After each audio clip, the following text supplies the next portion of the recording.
First explanation, they're arresting Danchenko and indicting Danchenko because they want to flip him to take down the Clinton campaign.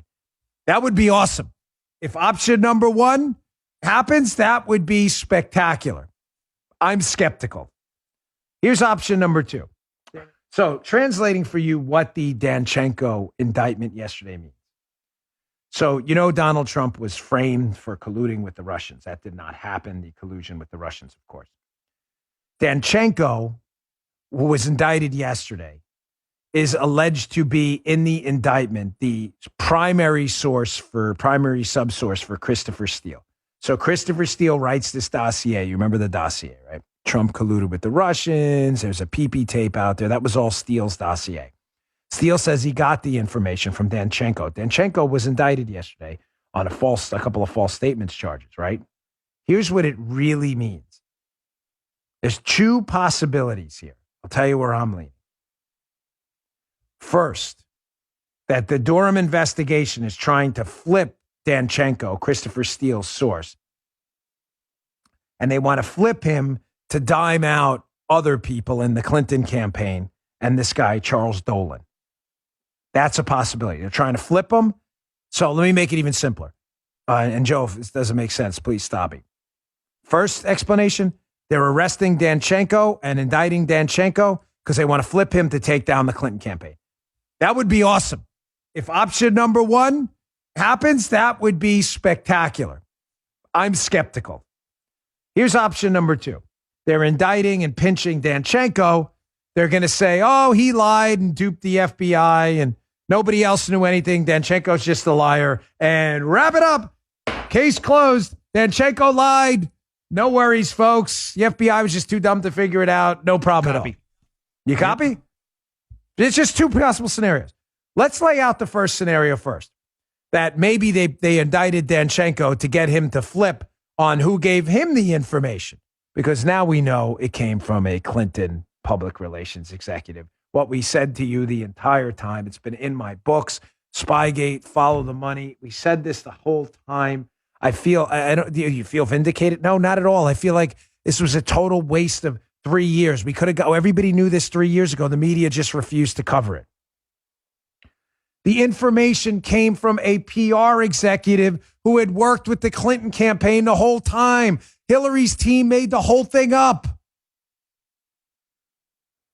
So Jonathan Turley, who's a very competent legal mind, was on Fox yesterday. And here's a quick audio video clip of him leaning towards theory number one, that they may be trying to flip Danchenko into a bigger conspiracy to take down people on the Clinton team. Again, I'm skeptical of this, but check it out. Danchenko doesn't really strike me as an apex target. He is very useful if you want to proceed higher, because he was used as a vehicle, essentially, of getting this information in the dossier, and then dossier was used to get this information to the press. I don't know. Again, I'm skeptical. I hope Jonathan's right that Danchenko is just a middleman. They're using him to say they want Danchenko to say, hey, I got the information from the Clinton team, and then go get the Clinton team. I hope that happens. Candidly, again, I'm very skeptical. The people in power never seem to suffer any consequences for any of their malfeasance. But I will make the case either way, because I feel responsible to give you both sides. Let's say they are doing that. Let's say they are trying to flip Danchenko to take down Team Clinton. They certainly got enough information in the indictment to do it. Here's three quick chunks of the indictment that I think are very interesting. First, Danchenko stated falsely he'd never communicated with a particular U.S.-based individual who was a longtime participant in Democrat Party politics. Listen to this, Joe. And was then an executive at a U.S. PR firm about any allegations contained in the company reports. In truth and in fact, as Danchenko well knew, Danchenko sourced one or more specific allegations in the company to this PR executive. Okay, so just follow me here. Again, I'm trying to defend John Turley's thesis that they're using Danchenko to go for a bigger network of Clinton people. They're saying, hey, Danchenko got this information from this PR guy. Hold that in your head. Who was this PR guy? We'll get to that in a second. They already acknowledged he was a Democrat guy. Hold that. Here's part two, why Turley may be right, and they may be going after a bigger network. They mentioned kind of out of nowhere here that Fiona Hill was involved. Fiona Hill of course, was the Brookings Institute and an employee of the Trump administration, by the way, who was heavily involved in the impeachment trial. Remember her? Remember her up there, trying to damn Donald Trump? Well, they mention here that, as you'll see from the indictment here, that who introduced the PR executive to Danchenko? Think tank employee number one, Fiona Hill, who was a big player now in Spygate and the impeachment trial where she testified against Donald Trump about the Ukraine hoax. Remember that? What did I tell you in my book, Follow the Money, where I cover Fiona Hill? It's all connected. It's all Spygate, the impeachment hoax, it's all connected. So now we know Fiona Hill, Brookings Institution, is the one who introduced this PR executive to Danchenko. Who was the PR executive? Get a load of this. In addition to his work as a PR professional, the PR executive had served as chairman of a national Democratic political organization, state chairman of former President Clinton's 92 and 96 presidential campaigns, and an advisor to Hillary Clinton's 2008 campaign.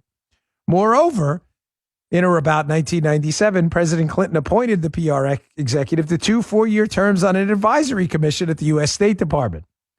With respect to the 2016 Clinton campaign, PR Executive 1 actively campaigned and participated in calls and events as a volunteer on behalf of Hillary Clinton.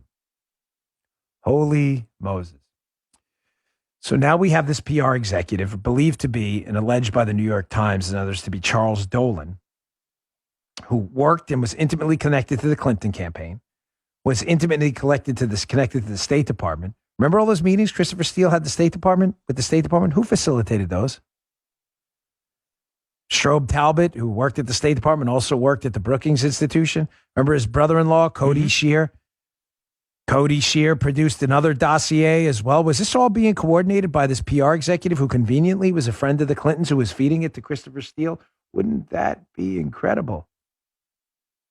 So maybe flipping Danchenko to get to this PR executive, to put the squeeze on him, to get to the Clinton campaign is what Durham's up to. Again, I'm skeptical, ladies and gentlemen, only because I have not seen anyone in power suffer any accountability for the Spygate debacle. But there is a strong possibility they could be making that case. One other interesting thing is the FBI brought charges through the FISA court, charges of collusion in October of 2016.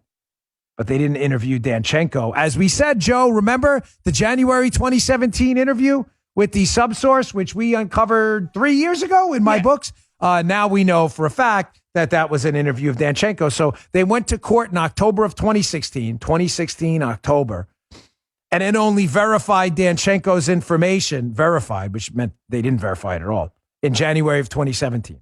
Yeah, sounds fair. FBI, Joe robbed the bank. Joe, are we going to investigate that? No, let's get a warrant. We'll investigate it later. Is that how that works? No, that's not how that works. That's not how that works. I told you about the January 2017 meeting 3 years ago. All right, I want to get to option 2, which I'm leaning towards in a moment too, and I hope I'm wrong. I really do, that they may be just locking up Danchenko as a way to wrap this thing up. It's not that I'm skeptical of Durham. I'm just skeptical that the DOJ is going to allow them to do anything if it starts to move towards Mrs. Clinton. I think Durham's got his heart in the right place. So that ties up option 1. Danchenko, if he can get him to pinch the PR executive and then pinch the Clinton campaign and then pinch Talbot, Shear, and all the rest of them, they would have a huge conspiracy and everybody involved in this would go down. I don't know. I'm skeptical. You just heard the Dan Bongino Show.